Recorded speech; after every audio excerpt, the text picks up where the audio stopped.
हाँ जी, हो गया कुछ, हो गया। बैठिए। बोर्ड के सदस्यों के सामने अपना परिचय प्रस्तुत करें। जी, मेरा नाम गोपाल सिंह है। मैं बाड़मेर ज़िले के भादरेस गांव में मेरा जन्म हुआ और बालोतरा में मेरी प्राथमिक माध्यमिक शिक्षा बालोतरा में हुई। उसके बाद फिर जैसे आईआईटी की कोचिंग के लिए, आईआईटी में एंट्रेंस की कोचिंग के लिए मैं कोटा में गया। फिर उसके बाद मेरा सिलेक्शन आईआईटी रुड़की में हो गया। वहाँ से मैंने केमिकल इंजीनियरिंग पास की। उसके बाद फिर जैसे हमारे यहाँ सामाजिक प्रतिष्ठा और उस हिसाब से और प्लस मेरा खुद का रुचि के हिसाब से फिर यूपीएससी सिविल सर्विसेज की तैयारी करने लगा। फिर यूपीएससी में जब नहीं हुआ, 2 बार पहले सोचा था उस हिसाब से कि तो प्लान नहीं हुआ, वैसा नहीं हुआ, तो इसी साथ में प्लान बी के लिए आरएस का एग्ज़ाम भी दिया और सीएपीएफ असिस्टेंट कमांडेंट का भी दिया था। उसमें अभी 2019 वाले में मेरा चयन हो चुका है। अच्छा, सीएपीएफ में आपका हो गया है, ज्वाइन नहीं कर लिया है? नहीं सर, अभी ज्वाइनिंग नहीं आई है, कोविड की वजह से वो थोड़ा लेट हो चुका है। सिर्फ रिजल्ट आया है? जी सर। तो सीएपीएफ की सेंट्रल गवर्नमेंट की नौकरी तो अच्छी है। जी सर। तो अगर आरएस में हो जाता है तो कहाँ ज्वाइन करने जाएंगे? आरएस करेंगे? आरएस को ज्वाइन करना चाहूँगा। पहला तो ये है कि गृह राज्य है मेरा। या फौज में जाने से डर तो नहीं लगता? नहीं सर, दूसरा ये होगा कि मेरी वाइफ भी आरएस अलाइड सर्विसेज में ज्वाइन यहाँ जोधपुर में है पोस्टेड। तो हम दोनों का जो वर्क लाइफ और पर्सनल लाइफ उसका ज़्यादा अच्छा बैलेंस इसमें हो पाएगा इसलिए। लेकिन केमिकल इंजीनियरिंग तो बहुत अच्छा है, आजकल तो केमिकल इंडस्ट्री बहुत तेज़ी से प्रगति कर रहा है। जी सर। आपने 2015 में ही पास किया।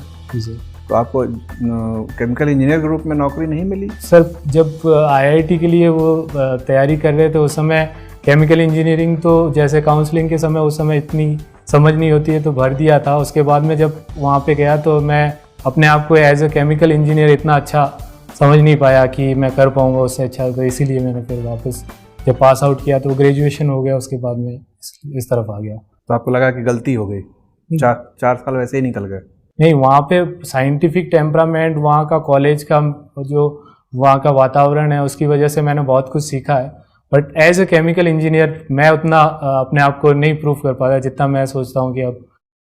गोपाल, सरकार अनौपचारिक रूप से राम मंदिर के निर्माण में काफ़ी उत्साह दिखा रही है।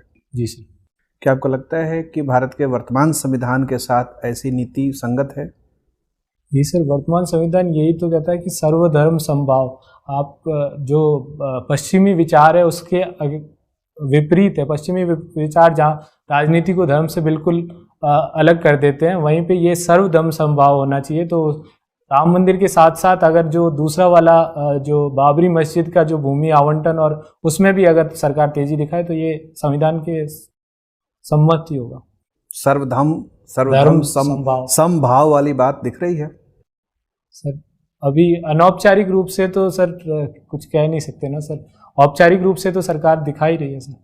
अच्छा, ठीक है। तो आपको लगता है कि उस फ्रंट पे हमें ज़्यादा चिंता करने की जरूरत नहीं? जी सर।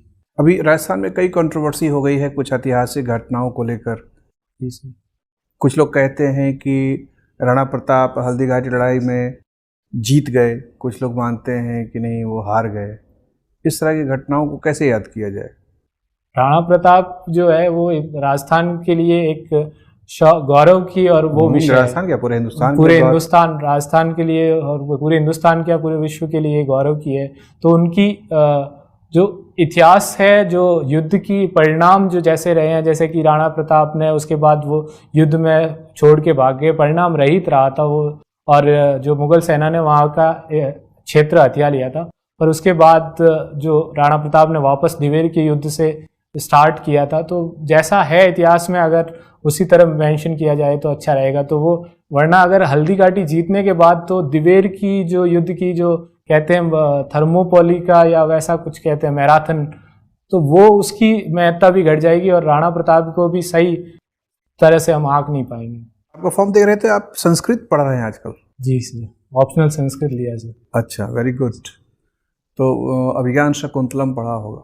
अभिज्ञान शाकुंतलम वो पढ़ा नहीं, बट हाँ उसका चौथा अंक जो हमारे सिलेबस में है वो। नहीं, चौथे अंक से सवाल नहीं है मेरा, तो बहुत सिंपल सवाल है। शकुंतला किसकी बेटी थी?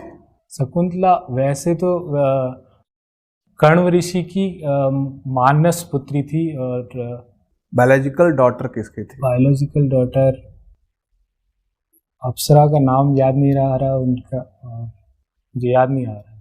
नहीं, हाँ, माँ का नाम, बाप का नाम दोनों। उर्वशी। अगर हाँ, माता जी का नाम तो उर्वशी है, पिताजी का नाम? पिताजी का नाम अगर मैं सही याद कर पा रहा हूँ तो शायद विश्वामित्र। विश्वामित्र, सही याद कर रहे हैं। उनके पुत्र का क्या नाम है? शकुंतला के पुत्र का नाम? सर भरत। वही भरत जिनके नाम पे इस देश का नाम भारत है। जी। तो हम लोग भारत पुत्र को इतना याद रखते हैं, शकुंतला को उतना याद क्यों रखते हैं क्या?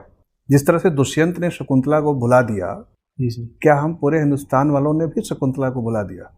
जिस हिसाब से अपना इतिहास और अभी की सामाजिक हालात देखते हैं, तो हाँ, हमने शकुंतला को वो सम्मान नहीं दिया जो जिसकी वो हकदार थी, जिसके लिए जिसका हर नारी को जैसे हकदार है। तो हाँ, हमने कहीं न कहीं तो अब भुलाया है, लेकिन अब धीरे धीरे सुधार हो रहा है और विकास के क्रम में धीरे धीरे होगा।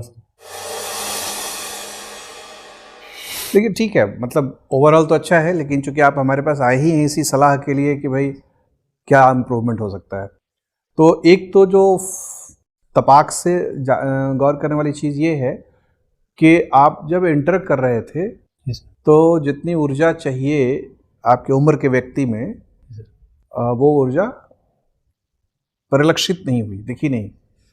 तो वहाँ जब बोर्ड में जाइएगा तो अपने एंट्री को ही फील कराइएगा कि मैं अब प्रवेश कर रहा हूँ। तो फील कराने का सबसे अच्छा तरीका है कि बुलंद आवाज़ में बोले, मे आई कम इन सर, वहाँ पर साफ सुनाई पड़े। फिर बुलंद आवाज़ में अभिवादन करें। अभिवादन के नियम आपको पता ही है कि अगर महिला सदस्य हो तो पहले महिला सदस्य को मुखातिब हो, फिर जो अध्यक्ष पद पे बैठे हैं उनकी तरफ मुखातिब हो, और नज़रें मिलाकर, ऐसा नहीं कि बस खाना पूर्ति के लिए लपेट के ऐसे बोल दिया, थोड़ा समय दे के 2 सेकेंड नज़र, मान लीजिए इन सर से आप आवेदन कर रहे हैं तो उनको देखते हुए 2 सेकेंड आप नमस्कार करना चाहें, नमस्कार करें, गुड मॉर्निंग, गुड आफ्टरनून, जो बोलना चाहें, उसमें कोई दिक्कत नहीं है, लेकिन नज़र डालते हुए अभिवादन करें और अनुमति मिलने पर बैठ जाए। तो ये पहलू फटाफट सुधारने वाली चीज़ है, लेकिन इससे ही आपका अपना पहला इमेज तय हो जाता है कि बुलंदी आ गई।